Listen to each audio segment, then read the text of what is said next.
Yavi.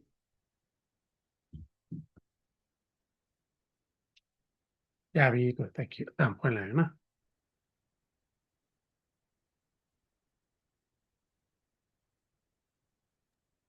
Okay, wow. Pretty great. The town, the set Chakuni, July, the Sakuyani, we run for another. Would you go with me? Season, South you and look about the Majansa at our mail. Make her Nagati Jan, and he connect me pune. Make her Nagati Jan, and he connect me pune. Mamuga, Tara Piago, Yolini. I will get in the middle. Piat Kingo, now put on me. I Piat Kingi, Mazagago, not on me. Amen. So don't Yavazo, that video, so good cut them down in Chito Muli. Attention no Mudo, Jesus, Piat King. In the town said Chafu Nip, Bro, Jolala, Nako detail, Crossing Jesus was the dead job. Jamajoa, Pinita, Sessia, the Prince, Grow Jesus Demai, Groy Jesus was the dead job. Busy Jamaji couldn't do when you saw Jesus Yago there. Busy Kazaya, Grow Jesus Demai, Groy Jesus was the dead job. National Euro D, would you go with him? We are the Queen, we are the Federal, Groy Jesus of Saint Chima Mai. You would be go with Jane, you power Jado, the members on TD do, without in on TD the Russian lower by Russian County, Pure, the power and not Yan and the Russian Yama to Chile, Jamajin County and the Basile, now near Yari, power and no people of Russian, Masa, the Naro, need really look about art, people now we never. So a lapo will bounty pullet. So a lapo Pedro winning co armia de Yossi danger le co armia pissing ye. Russian who are Dagna Terry, who do a second jato, that me Yossi and Killas ye, Roshi, and look about the bounty pure. Now, no soon be there. Roshi, a lower than he is a money jam. National Yeshu create Gina don't have a magazine. Hello, you deliver swap. You will do Jingo, Russian letter to Anand, Sapu Java. Amen.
down in the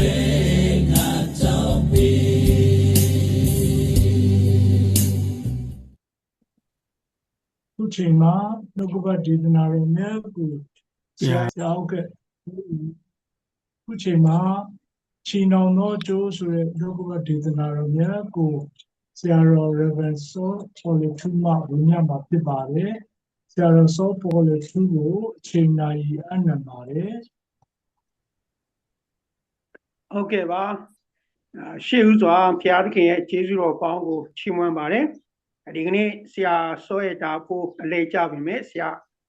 မအားတဲ့အတွက်ကြောင့်ဗောနော်ဆရာရဲ့ကိုစားကျွန်တော်နှုတ်ဘတ်တော်ဝေမျှဖို့ဖြစ်ပါတယ်လို့ကျွန်တော်တို့ဒီကနေ့ဗောနော်အတူတူခွန်အားယူမဲ့အကြောင်းအရာကချီနှောင်သောကျိုးနှစ်ခုမြောက်သောစာလံအပိုင်ငယ်1ကနေ3ကိုအခြေခံပြီးတော့မှခွန်အားယူဖို့ဖြစ်ပါတယ်လို့တမန်ကျမ်းစာတော်မြတ်ကိုကြားနာကြရအောင်နှစ်ခုမြောက်သောစာလံပိုင်ငယ်1မှ3လူမျိုးတို့သည်အဘဲကြောင့်ယုံရင်ခတ်ပြုကြသည်။လူစုတို့သည်အဘဲကြောင့်အချီးနီးကြံစီကြသည်။လောကီရှင်ဘုရင်တို့သည်ထားကြ၍မူမတ်အရာရှိတို့လည်းထာဝရဘုရားနှင့်ခရစ်တော်ကိုကြံဘက်ပြုလျက်သူတို့ချီနှောင်ခြင်းကိုဖြေကြကုန်ဟန်ချီနှောင်သောကျိုးတို့ကိုပယ်ကြကုန်ဟန်ဟုသင်ဖွဲ့ကြ၏။ဒီတမန်ကျမ်းစာကတော့ဒါမေရှိယနဲ့ဆိုင်တဲ့ပရောဖက်ပြုချက်ဖြစ်ပါတယ်။စာလံဖြစ်ပေမဲ့လည်းပဲဒါကမေရှိယအကြောင်းကိုကြိုပြီးတော့မှပြောတဲ့ကျမ်းစာဖြစ်တယ်ပေါ့ဒီထဲမှာဆိုရင်သူအသုံးနှုန်းထဲမှာဆိုရင်ထာဝရဘုရားနဲ့ခရစ်တော်ဆိုတဲ့စကားကိုကျွန်တော်တို့တွေ့ရတယ်ပေါ့နော်ဒါကသခင်ခရစ်တော်အကြောင်းပြောထားတယ်ပြီးရင်ဒီအပိုင်းငယ်ခွန်ပေါ့ဒီနှစ်ခုမြောက်သောစာလံအပိုင်းငယ်ခွန်မှာဆိုရင်ဗျာဒိတ်တော်အချက်ကိုငါပြန်ကြားပြီးပေါ့နော်ဒီမှာဗျာဒိတ်အကြောင်းကိုပြောထားတာပေါ့ဒီထဲမှာကျွန်တော်တို့အဓိကခွန်အားယူမဲ့အကြောင်းအရာကတော့ချီနှောင်သောကျိုးပေါ့သတင်းစကားတွေအများကြီးရှိပေမဲ့ကျွန်တော်ဒီအကြောင်းအရာလေးကိုပဲဝေမျှဖို့ပြင်ဆင်ထားပါတယ်လို့ပထမဦးဆုံးဒီစာလံရဲ့အပိုက်ငယ်1မှာဆိုရင်သူကမေးခွန်း2ခုမေးထားတယ်ဘာကိုမေးလဲဆိုတော့လူမျိုးတို့ဒီတဲ့အဘဲကြောင့်ယုံရင်ခတ်ပြုကြသည်တဲ့ကျွန်တော်တို့စဉ်းစားကြည့်ဖို့ပေါ့နော်ကျွန်တော်လောကမှာယုံရင်ဆန်ခတ်ဖြစ်တာတွေရှိတယ်ဘာကြောင့်ဘလို့အခြေအနေတွေဘလို့အချိန်ခါတွေမှာယုံရင်းဆန်ခတ်ဖြစ်လေပြီးတဲ့အခါမှာသူဆက်မိတဲ့မိကုံကအဘဲကြောင့်အချီးနီးကြံစီကြသည်ကျွန်တော်လူတွေကြံစီမှုတွေအများကြီးရှိတယ်နော်အချီးနီးကြံစီတယ်ပေါ့ဒီမှာဘာမှအရေးမရအဖက်မရအတိတ်ပဲမရှိတဲ့အကြံစီတွေကိုဘာဖြစ်လို့ကြံစီကြတာလဲတဲ့သူကဒီမိကုံနှစ်ခုကိုမေးတယ်ပြီးတဲ့အခါမှာအောက်မှာဆက်ပြောတဲ့အကြောင်းပေါ့နော်ဒီမိကုံနဲ့ဆိုင်တဲ့အပြုအမူတွေကိုသူကပြောပြထားတာဖြစ်တယ်အဲ့ဒီအပြုအမူတွေကိုဘယ်သူတွေကလုပ်လဲဆိုတော့လောကီရှင်ဘုရင်တွေမူးမတ်အရာရှိတွေပေါ့သူတို့ကဘာလုပ်လဲဆိုတော့ထာဝရဘုရားနဲ့ခရစ်တော်ကိုယံဘက်ပြုတယ်တဲ့နော်အဲ့ဒီယံဘက်ပြုခြင်းကအပေါ်ကမေးတဲ့မေးခွန်းနော်လူတွေဘာဖြစ်လို့ယုံရင်းဆန်ခတ်လုပ်တာလဲလူတွေဘာဖြစ်လို့အချီးနီးကြံစီတာအဲ့ဒီယုံရင်းဆန်ခတ်အချီးနီးကြံစီခြင်းကဒီအောက်မှာပြောတဲ့ဖယားကိုယံဘက်ပြုခြင်းကိစ္စဖြစ်ပြီးတော့အပိုင်ငယ်3မှာဆက်ပြောတဲ့စကားပေါ့နော်သူတို့ချီနှောင်ခြင်းကိုဖြေကြကုန်အံ့အဲ့ဒီသူတို့ဆိုတာဘယ်သူလဲနော်အပိုင်ငယ်2မှာပြောတယ်ထာဝရဘုရားနဲ့ခရစ်တော်နော်သူတို့ရဲ့ချီနှောင်ခြင်းကိုဖြေကြကုန်အံ့ဘယ်သူတွေကပြောတာလဲဆိုတော့အခုနကလူစုရှင်ဘုရင်တွေမူးမတ်တွေနော်ပြီးတဲ့အခါမှာဆက်ပြောတဲ့အကြောင်းအရာကချီနှောင်သောကျိုးတို့ကိုပယ်ကြကုန်အံ့ဟုသင်ဖွဲ့ကြတယ်နော်သင်ဖွဲ့ရဆိုတော့ဒါကျွန်တော်သိပါတယ်နော်အစုအဖွဲ့အင်အားနော်ကျွန်တော်တို့ဖွဲ့စည်းကြတဲ့အနေအထားကိုပြောတာပေါ့နော်ဒီနေရာမှာကျွန်တော်တို့ဆင်ခြင်မဲ့ကိစ္စရက်ကချီနှောင်သောကျိုးလို့ပြောတဲ့အခါမှာဘာကျိုးတွေကကျွန်တော်တို့ကိုချီနေတယ်လဲပြီးတဲ့အခါမှာဘယ်ရည်ရွယ်ချက်နဲ့ချီတာလဲဒီအခြေအနေလေးတွေကိုကျွန်တော်တို့စဉ်းစားကြည့်ဖို့ဖြစ်တယ်ကျွန်တော်ဒီမြစ်တာပြိုးကင်းဆိုတဲ့ဒီမဂ္ဂဇင်းမှာကျွန်တော်ကျမ်းစာအကြောင်းကចောင်းသားဟောင်းကထုတ်တဲ့မဂ္ဂဇင်းမှာကျွန်တော်ကြပြတစ်ပုဒ်ရေးတယ်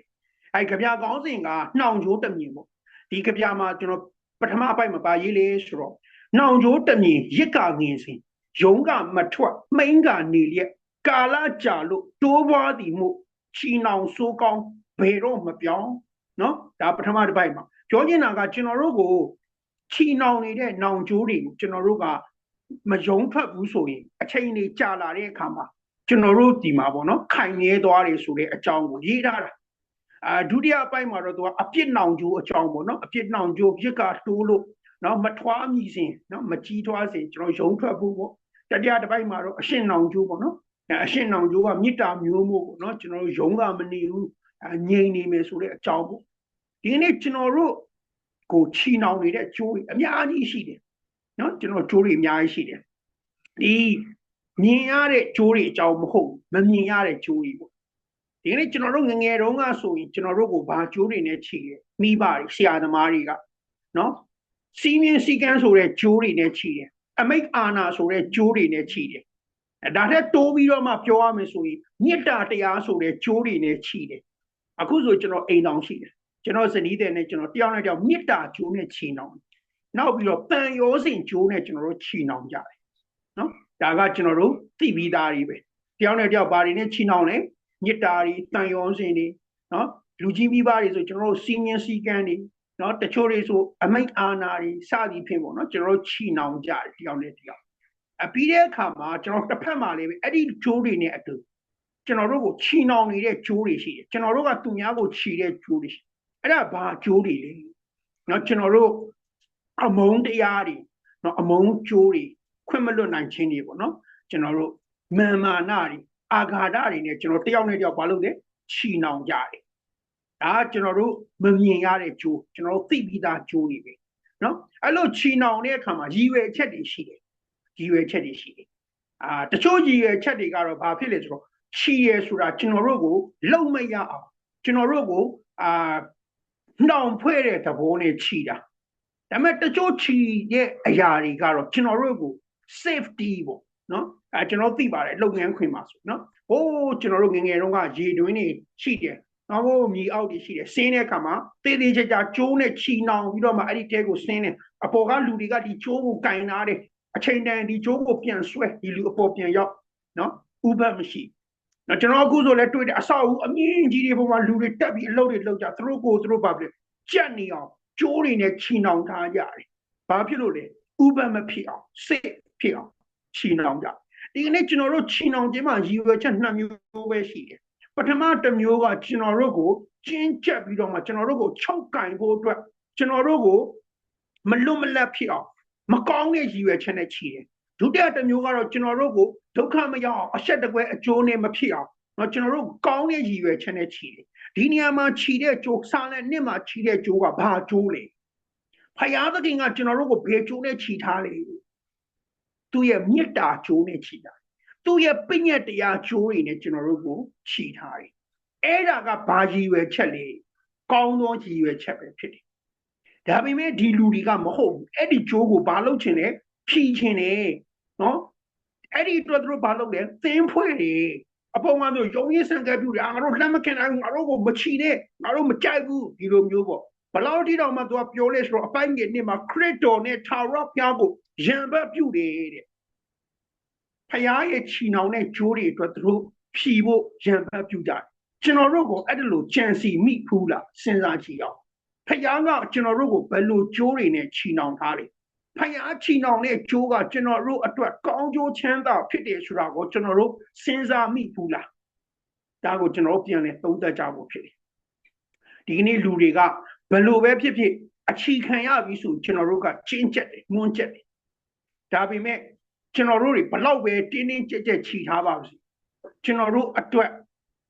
ဥပဒေနဲ့ခင်းဖို့ကျွန်တော်တို့အတွက်လုံခြုံမှုဖြစ်ဖို့ကျွန်တော်တို့အတွက်ကောင်းကျိုးချမ်းသာဖြစ်ဖို့ချီနှောင်ထားတယ်ဆိုတာကိုကျွန်တော်တို့နားလေသိချင်ပါတယ်ကျွန်တော်တို့ငယ်ငယ်တုန်းကဆိုရင်ဒါခေတ်ကာလအခြေအနေရပါတော့တော်တော်လေးဆင်းရဲကြက်တယ်ရတယ်ဖက်နှက်တွေဆိုလဲကြိုးချီပြီးတော့မှစီးရတယ်နော်ဘောင်းကြီးတွေဆိုလဲဒါကျွန်တော်တို့ခါမှာကြိုးချီပြီးတော့မှဝတ်ကြတဲ့အနေထားအင်ကြီးတွေဆိုလဲကျွန်တော်တို့မတော်တဲ့အင်ကြီးအကြီးကြီးတွေနော်ဒီဂုတ်တွေမှာဆိုကျွန်တော်ကြိုးတွေနဲ့ထုံးပြီးတော့မှဝတ်ကြတဲ့အနေထားတွေရှိဒါကတစ်ခေတ်တစ်ခါတုန်းကပေါ့နော်ကျွန်တော်တို့ကြိုးတွေနဲ့ခန္ဓာခုံမှာအိုချီဒီချီပေါ့ဒါကဘာအတွက်လဲဆိုကျွန်တော်တို့လုံခြုံဖို့ကျွန်တော်တို့ဖက်နှက်ဆိုလဲဒါစူးမတိခလုံးမညှိဖို့အစသည်ဒီကနေ့ဖယားရဲ့ချီနှောင်ပေးတဲ့အရာတွေကလည်းဒီတိုင်းပါကျွန်တော်တို့ကိုမလွတ်မလပ်နဲ့နော်အချင်းအချက်ထဲရောက်ဖို့ဆိုတာထက်ကျွန်တော်တို့တွေမထိခိုက်ဖို့မနာကျင်ဖို့ကျွန်တော်တို့လုံခြုံဖို့အတွက်ဖယားကကျွန်တော်တို့သူ့ရဲ့မေတ္တာကျိုးနဲ့သူ့ရဲ့ပညတ်တရားကျိုးတွေနဲ့ချီနှောင်ထားတာဖြစ်တယ်ဆိုတာကိုကျွန်တော်တို့နားလည်ဖို့ လိုပါတယ်အဲ့ဒီဂျိုးကိုဒီလူတွေကဖြီဖို့အတွက်လုပ်တယ်ပေါ့ဒီခါမှာအောက်ပိုင်းမှာကျွန်တော်တို့ဆက်တွေ့ရတဲ့အကြောင်းကတော့ဖယားသခင်ကသူတို့ကိုအမျက်ထွက်တယ်ဆိုတဲ့အကြောင်းပေါ့ဒါကြောင့်ကျွန်တော်တို့ဒီအသက်တာထဲမှာဖယားရဲ့မေတ္တာကြိုးထဲကနေယုံထွက်ဖို့ကျွန်တော်တို့မကြိုးစားမိဖို့ကျွန်တော်တို့စင်ကျင်ဖို့ဖြစ်ပါတယ်တချို့ကြိုးတွေကတော့ကျွန်တော်တို့ချီနှောင်တဲ့ကြိုးတွေကတော့ကျွန်တော်တို့အချီမခံဖို့လိုတယ်ယုံထွက်ဖို့လိုတယ်เนาะကျွန်တော်တို့ဒီတိုင်းပြည်ရဲ့အခြေအနေဆိုတာအားလုံးသိတယ်ကျွန်တော်တိုင်းပြည်ဆိုတာကမ္ဘာလောကကြီးအခြေအနေကိုပဲကျွန်တော်တို့ပြောကြရအောင်လူတွေကတယောက်နဲ့တယောက်ချီနှောင်ဖို့အတွက်ကြိုးစားကြတယ်တယောက်နဲ့တယောက်ကျွန်တော်တို့ကချီကြတယ်နော်ဘာတွေနဲ့ချီလဲဆိုတော့ဩဇာအာဏာတွေနော်ဒီပြောမှဆိုရင်ဥပဒေတွေနဲ့ပေါ့နော်စာတည်ဖြစ်ပေါ့နော်တယောက်နဲ့တယောက်ချီနှောင်ကြဒါကြောင့်အဲ့လိုမျိုးချီနှောင်တဲ့အခါမှာဘလို့ရည်ရွယ်ချက်တွေနော်ရည်ရွယ်ချက်တွေမှန်မှန်ကန်အောင်ရည်ရွယ်ချက်တွေမကောင်းတဲ့အခါမှာအချီခံရတဲ့လူတွေကဘာဖြစ်လဲယုံကြဒီကနေ့ကျွန်တော်တို့တိုင်းပြည်မှာဆိုယုံနေမှန်မှန်ကန်တဲ့ရည်ရွယ်ချက်တွေနဲ့အချီခံရတဲ့အခါကျွန်တော်တို့ယုံလာတာနှစ်ပေါင်းမနေဘူးနော်ဒီထင်ထင်ရှားရှားပြောရမယ်ဆိုဒီဘက်မှာဆိုကျွန်တော်တို့9နှစ်6နှစ်စသည်ဖြစ်ပေါ့နော်ဒီလိုတွေ့ရဒါကြောင့်ကျွန်တော်တို့တချို့ကြိုးတွေကအခြေမခံဖို့လိုတယ်အထူးသဖြင့်အဖြစ်ရဲ့တရားတွေနော်ဒီလိုမျိုးကျွန်တော်တို့အခြေခံလိုက်မယ်ဆိုကျွန်တော်တို့ဘဝကဆုံးရှုံးသွားမှာနော်ကျွန်တော်တို့ကိုယ်တိုင်နဲ့တပားသူကိုမမှန်မကန်တဲ့ရည်ရွယ်ချက်နဲ့မချီမိဘူးနော်ကျွန်တော်တို့တယောက်နဲ့တယောက်ဘာဖြစ်လဲအသင်းတော်သာသနာမှာချီနှောင်ကြတယ်နော်ဘယ်လိုလဲအမုန်းတရားကြိုးတွေနဲ့ချီနှောင်ကြတယ်နော်ဒါမဲ့ဖယားသခင်ကတော့ကျွန်တော်တို့ကိုမေတ္တာကြိုးနဲ့ပဲချီနှောင်ထားတယ်မေတ္တာကြိုးနဲ့ပဲကျွန်တော်တို့အချင်းချင်းချီနှောင်စေချင်ကြတယ်နော်ဒါကြောင့်ဒီနေ့နှစ်ခုမြောက်သောစာလံမှာဒီလူတွေကဖယားသခင်ရဲ့ချီနှောင်ခြင်းကိုဖြေဖို့ချီနှောင်သောကြိုးတွေကိုပယ်ဖြတ်ဖို့သူတို့စ조사ကြတဲ့အခါမှာဖယားသခင်ကသူတို့ကိုစိတ်ဆိုးတယ်ဆိုတာတွေ့ရတယ်ကျွန်တော်တို့တွေလည်းပဲငယ်စဉ်တုန်းကလူကြီးမိဘတွေရဲ့ချီနှောင်မှုတွေကိုကျွန်တော်တို့ဖြေခဲ့ဘူးတယ်နော်ပယ်ခဲ့ဘူးတယ်အဲ့ဒါလို့ဖြေလို့ပယ်လို့ကျွန်တော်တို့ဒုက္ခရောက်ခဲ့တဲ့အခက်အခဲရောက်ခဲ့တဲ့အတွေ့အကြုံတွေလည်းကျွန်တော်တို့မှာရှိခဲ့ဘူးတယ်ကျွန်တော်ဆိုလို့ရှိရင်ဒါတော့အယိုးရှင်းဆုံးဥပမာပေါ့နော်ကျွန်တော်ရဲ့ဇနီးတွေကကျွန်တော်ပြောတယ်ဆရာပေါ်လေရေမတောက်နေဒါကကျွန်တော်ကိုဘာလုပ်ထားလာလဲဆိုတော့စီကံချမှတ်ပဲတနည်းပြောရင်ကျွန်တော်ချီနှောင်တာကျွန်တော်နားမထောင်သူစကားနားမထောင်တနည်းပြောဆိုဖြေတာပေါ့ဒီချိုးဖြေကျွန်တော်ရေတောက်တော့ဘာဖြစ်လဲဆိုတော့ကျွန်တော်ခန္ဓာကိုယ်ကြီးဖောရောင်နေကျွန်တော်မောတယ်ပန်းတယ်နော်ပြောချင်တာကျွန်တော်စီးမသွားတဲ့အတွက်အဆုတ်တဲ့ရေတွေရောက်ကျွန်တော်နောက်ဆုံးဆေးရုံရောက်တယ်အောက်ဆီဂျင်ရှူရတယ်သူ့ရဲ့ချီနှောင်မှုကကျွန်တော်အတွက်မွန်းကျက်တယ်လို့ရှိပြီမဲ့တကယ်လက်တွေ့မှာတော့သူ့ရဲ့ချီနှောင်ခြင်းကကျွန်တော်အတွက်ကောင်းကျိုးချမ်းသာကိုဖြစ်စေအဲ့ဒီချီနှောင်မှုကိုဖြေလိုက်ကမှပဲကျွန်တော်ဒုက္ခရောက်သွားတာဒါကြောင့်ဒီကနေ့ဖယားသခင်ရဲ့ချီနှောင်မှုကတကားတလေကျွန်တော်တို့အတွက်မွန်းကျက်တယ်လို့ရှိပြီမဲ့အဲ့ဒီချီနှောင်မှုကိုဖြေလိုက်ကမှသာလေကျွန်တော်တကယ်ဒုက္ခရောက်သွားတာဖြစ်တယ်ဒါကြောင့်မို့ဖယားသခင်ရဲ့ချီနှောင်မှုဆိုတဲ့ဖယားချမှတ်ထားတဲ့စီမင်းစည်းကမ်းတွေပညတ်တရားတွေဖယားသခင်ရဲ့မေတ္တာတရားတွေထဲကနေကျွန်တော်မယုံထွက်ပဲနဲ့အဲ့ဒီချီနှောင်မှုနဲ့ကျွန်တော်တို့ခိုင်နေအောင်အတ္တတာကိုကျွန်တော်တို့ရှင်သန်ဖို့ဖြစ်တယ်နော်ကျွန်တော်တို့ဒီ safety ကြိုးတွေပြတ်ပြီးတော့မှဒုက္ခရောက်တဲ့လူတွေကျွန်တော်တို့ညင်မှုပါတယ်ကျွန်တော်ရောက်ဖတယောက်ဆိုရင်သူကဟိုစင်ကာပူနိုင်ငံမှာစောက်လုပ်ရေးမှာသူအလုပ်လုပ်တယ်နော်အလုပ်လုပ်တဲ့အခါမှာဒီအပေါ်ကကြိုးပြတ်ပြီးတော့မှတန်ချောင်းတွေကသူ့ပေါ်ကျပြီးတော့သူ့ရဲ့ခါးစစ်တွေပြုတ်ထွက်သွားတယ်တကယ်ဆိုသူကသေသွားမှာဒါပေမဲ့ဖယားသူ့ကိုကွဲကားတယ်ပေါ့နော်ဒီလိုပဲပြောရဖယားသူ့ကိုကွဲကားတယ်သူအသက်အန္တရာယ်ကနေလွတ်သွားဒါပေမဲ့ဘာဖြစ်သွားလဲဆိုတော့သူ့ရဲ့ဒီခါးတွေကတော့အယိုးတွေပေါ့နော်ပြုတ်သွားတယ်သူဆေးရုံမှာကာလကြာမြင့်ဆိုကုသခြင်းပြုလိုက်ရတယ်ဒါကချီနှောင်ထားတဲ့ဂျိုးပြုတ်သွားတဲ့အတွက်ကြောင့်ဖြစ်သွားတဲ့ရလက်ဒါကရုပ်ဝတ္ထုကိုချီနှောင်ထားတဲ့ဂျိုးလေးပဲရှိကျွန်တော်တို့ဘဝကိုချီနှောင်ထားတဲ့လုံခြုံရေးဂျိုးတွေကျွန်တော်တို့ဖြတ်ပလိုက်ပြီဆိုကျွန်တော်တို့ဘဝတစ်ခုလုံးပြည့်စည်သွားမှာဖြစ်တယ်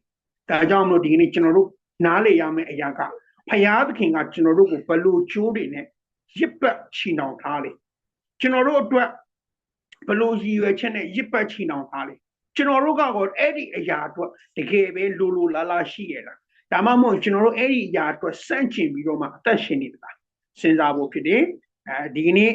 စာလံနှစ်မှာပြောတဲ့လူစုကတော့ဖယားချီနှောင်ခြင်းကိုသူတို့စန့်ကျင်ပြီးတော့မှဖယားကိုရံပတ်ပြုတယ်ဒါကြောင့်မို့နောက်ပိုင်းမှာသူတို့အပိုင်ငယ်ဒီငါးမှာဆိုဘယ်လိုပြောလဲဆိုထိုအခါအမျက်တော်ထက်၍သူတို့ကိုမိန့်တော်မူမီပြင်းစွာသောအမျက်တော်နဲ့သူတို့ကိုပူပန်စေတော့နော်ဒါသူတို့ကဒီကြိုးကိုဖြီးတဲ့အတွက်ဖယားသခင်သူတို့ကိုစိတ်ဆိုးတယ်ဆိုတဲ့အကြောင်းနော်ဒါကြောင့်ကျွန်တော်တို့ကိုယ်တိုင်လည်းပဲ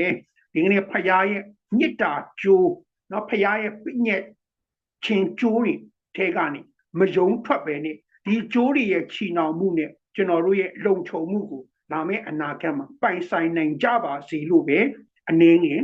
ဝင်မြခွန်အားပေးပြီးတော့မှပဲညီကုန်းချုပ်ပါတယ်။ဂျာနာသူအားလုံးပေါ်မှာဖျားရှင်ထံမှာအသက်တော်ကောင်းကြီးမင်္ဂလာတက်ရောက်ပါစေလို့ဆန္ဒပြုဆုတောင်းပေးပါတယ်။ အာမင်